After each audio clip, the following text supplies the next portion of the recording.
কিশোর রায়চৌধুরী ছোটদের জন্য এমন গল্প লিখেছিলেন যা শুধু মজা না, কিন্তু বুদ্ধিও শেখায়। তার গল্পতে আমরা দেখি যে ছোট বা দুর্বল বলে কেউ কম নয়, বুদ্ধি থাকলে সে জিতে যেতে পারে। এই ধরনের গল্পের একটা সুন্দর উদাহরণ হলো টুনটুনি আর রাজার কথা, যেখানে ছোট টুনটুনি তার বুদ্ধি আর চালাকি দিয়ে বড় রাজাকে বারবার হারায়। আর সেই গল্পকে শ্রুতি নাটকের রূপ দিয়েছে আমাদের ছোট বন্ধুরা। রাজার ভূমিকায় সিদ্ধার্থ, মন্ত্রী অদ্রিত, টুনটুনি স্বর্ণা, রানী সুকল্পা এবং নাটকের সূত্রধর স্পন্দন।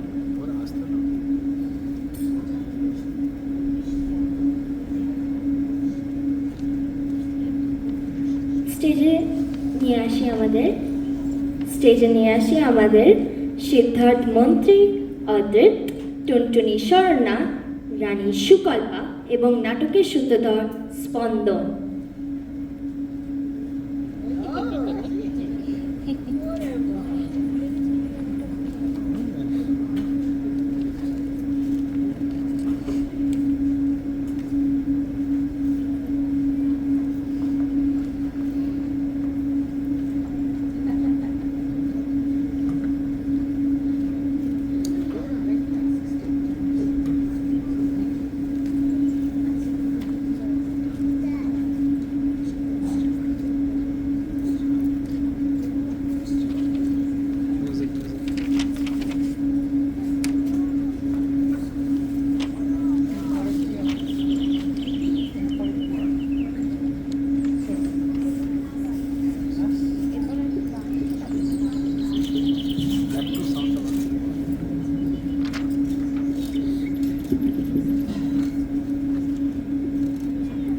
রাজার বাগানের কোণে টুনটুনির বাসা ছিল। রাজার সিন্ধুকের টাকা রোদে শুকোতে দিয়েছিল। সন্ধ্যার সময় তার লোকেরা তার একটি টাকা ঘরে তুলতে ভুলে গেল। টুনটুনি সেই চকচকে টাকাটি দেখতে পেয়ে তার বাসায় এসে রেখে দিল আর ভাবলে, ইস, আমি কত বড়লোক হয়ে গেছি। রাজার ঘরে যে ধন আছে, আমার ঘরে সেই ধন আছে। তারপর থেকে সে খালি এই কথা ভাবে আর বলে, রাজার ঘরে যে ধন আছে, টুনির ঘরেও সে ধন আছে। রাজার ঘরে যে ধন আছে, টুনির ঘরেও সে ধন আছে।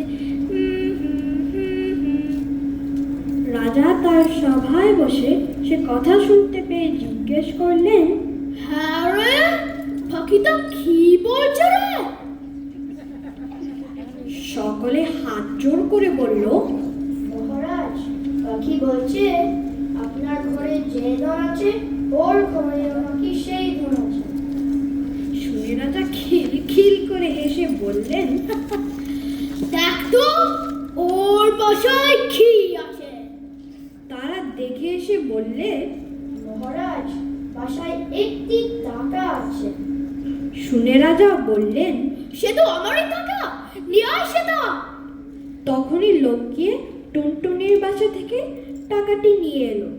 সে বেচারা আর কি করে, সে মনের দুঃখে বলতে লাগলো, রাজা বড় ধনে কাতর, টুনির ধন নিলে বাজের ভিতর। রাজা বড় ধনে কাতর, টুনির ধন নিলে বাজের ভিতর। শুনে রাজা আবার হেসে বললেন, পাখিটা তো বড় ঠেটা রে, যা ওর টাকা ফিরিয়ে দিয়ে আয়। টাকা ফিরে পেয়ে টুনির বড় আনন্দ হয়েছে। তখন সে বলছে, রাজা ভারী ভয় পেল, টুনির টাকা ফিরিয়ে দিল। রাজা ভারী ভয় পেল, টুনির টাকা ফিরিয়ে দিল। রাজা জিজ্ঞেস করলেন, আবার কি বলছে রে? সভার লোকেরা বললে, বলছে যে মহারাজ নাকি বড্ড ভয় পেয়েছে, তাই ওর টাকা ফিরিয়ে দিয়েছে। তো রাজা মশাই রেগে একেবারে অস্থির, বললেন, কি এত বড় কথা? আমি তো তোর পেটাকে ভেজে খাই। যেই বলা অমনি লোক দিয়ে টুনটুনি বেচারাকে ধরে আনলো। রাজা তাকে মুঠোয় করে নিয়ে বাড়ির ভিতর গিয়ে রানীদের বললেন, পাখিটাকে ভেজে আজ আমাকে খেতে দিতে হবে। বলেই রাজা চলে এসেছেন। আর রানীরা 7 জন মিলে সেই পাখিটাকে দেখছেন। একজন বললেন, কি সুন্দর পাখি, আমার হাতে দাও তো একবার দেখি। বলে তিনি তাকে হাতে নিলেন। তা দেখে আবার একজন দেখতে চাইলেন। তার হাত থেকে যখন আর একজন নিতে গেলেন, তখন টুনটুনি ফসকে গিয়ে উড়ে পালালো। কি সর্বনাশ, এখন উপায় কি হবে? রাজা জানতে পারলে তো রক্ষা থাকবে না। এমনি করে তারা দুঃখ করছেন। এমন সময় একটা ব্যাঙ সেখান দিয়ে থপ থপ করে যাচ্ছে। 7 রানী তাকে দেখতে পেয়ে খপ করে ধরে ফেললেন আর বললেন, চুপ, কেউ যেন জানতে না পারে, এটাকে ভেজে দিই। আর রাজা মশাই খেয়ে ভাববেন টুনটুনি খেয়েছেন। সেই ব্যাঙটা ছাল ছাড়িয়ে তাকে ভেজে রাজামশাইকে দিলে। তিনি খেয়ে ভারী খুশি হলেন। তারপর তিনি সভায় গিয়ে বসেছেন আর ভাবছেন, এবারে পাখির বাসাকে জব্দ করেছি। অমনি টুনি বলছে, বড় মজা রাজা খেলেন ব্যাং ভাজা, বড় মজা রাজা খেলেন ব্যাং ভাজা। শুনে তো রাজামশাই লাফিয়ে উঠলেন। তখন তিনি থুতু ফেললেন, ওয়াক তুললেন, মুখ ধর, আরো কত কি করে। তারপর রেগে বললেন, 7 রানীর নাক খেতে ফেলো। অমনি জল লাগিয়ে 7 রানীর নাক কেটে ফেললো। তা থেকে টুনি বলল, নাক কাটা রাজা রে, তাক তো কেমন সাজা রে। তখন টুনটুনি ফসকে গিয়ে উড়ে পালালো। কি সর্বনাশ, এখন উপায় কি হবে? রাজা জানতে পারলে তো রক্ষা থাকবে না। এমনি করে তারা দুঃখ করছেন। এমন সময় একটা ব্যাঙ সেখান দিয়ে থপ থপ করে যাচ্ছে। 7 রানী তাকে দেখতে পেয়ে খপ করে ধরে ফেললেন আর বললেন, চুপ, কেউ যেন জানতে না পারে, এটাকে ভেজে দিই। আর রাজা মশাই খেয়ে ভাববেন টুনটুনি খেয়েছেন। সেই ব্যাঙটা ছাল ছাড়িয়ে তাকে ভেজে রাজামশাইকে দিলে। তিনি খেয়ে ভারী খুশি হলেন। তারপর তিনি সভায় গিয়ে বসেছেন আর ভাবছেন, এবারে পাখির বাসাকে জব্দ করেছি।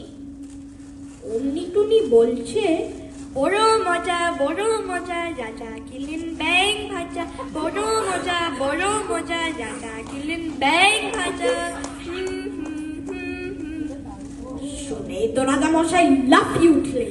তখন তিনি থুতু ফেললেন, ওয়াক তুললেন, মুখ ধর, আরো কত কি করে। তারপর রেগে বললেন, 7 রানীর নাক খেতে ফেলো। অমনি জল লাগিয়ে 7 রানীর নাক কেটে ফেললো। তা থেকে টুনি বলল, নাক কাটা রাজা রে, তাক তো কেমন সাজা রে।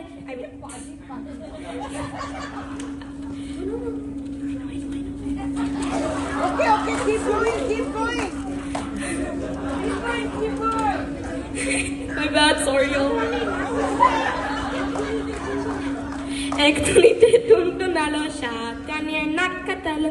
এক টুনিতে টুনটুনালো, 7 রানীর নাক কাটালো।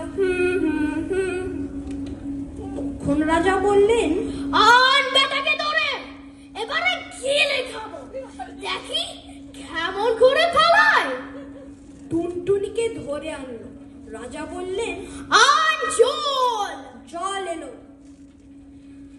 রাজা মুখ ভরে জল নিয়ে টুনটুনিকে মুখে পুরেই চোখ বুজে ঢোক করে গিলে ফেললেন। সবাই বললে, এবারে পাখি জব্দ। বলতে বলতে রাজামশাই ভগ করে মস্ত একটা ঢেকুর তুললেন। সবাই লোক চমকে উঠলো, আর টুনটুনি সেই ঢেকুরের সঙ্গে বেরিয়ে এসে উড়ে পালালো। রাজা বললেন, গেল গেল গেল, ধরো ধরো। অমনি 200 লোক ছুটে গিয়ে আবার বেচারাকে ধরে আনলো, তারপর আবার জল নিয়ে। আর সিপাই এসে তলোয়ার নিয়ে রাজামশাইয়ের কাছে দাঁড়ালো। টুনটুনি বেরোলে তাকে 2 টুকরো করে ফেলবে। এবার টুনটুনিকে গিলে রাজামশাই 2 হাতে মুখ চেপে বসে থাকে, যাতে টুনটুনি আর বেরোতে না পারে। সে বেচারা পেটের ভিতর গিয়ে ভয়ানক চটফট করতে লাগলো। খানিক বাদে রাজামশাই নাক সিটকিয়ে বললেন,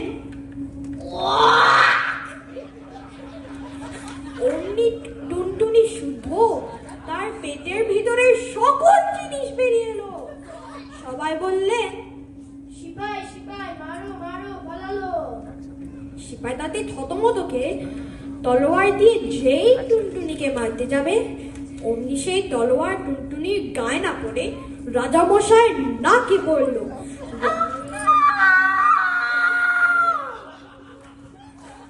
রাজামশাই তো ভয়ানক চেঁচালেন। সঙ্গে সঙ্গে সবার লোক সকল লোক চেঁচাতে লাগলো। তখন ডাক্তার এসে ওষুধ দিয়ে পট্টি বেঁধে অনেক কষ্টে রাজামশাইকে বাঁচালো। টুনটুনি তা দেখে বলতে লাগলো, নাক কাটা রাজা রে, ডাক তো কেমন সাজা রে, নাক কাটা রাজা রে, ডাক তো কেমন সাজা রে। বলেই সে উড়ে সে দেশ থেকে চলে গেল। রাজার লোক ছুটে এসে দেখলো খালি বাসা পড়ে আছে।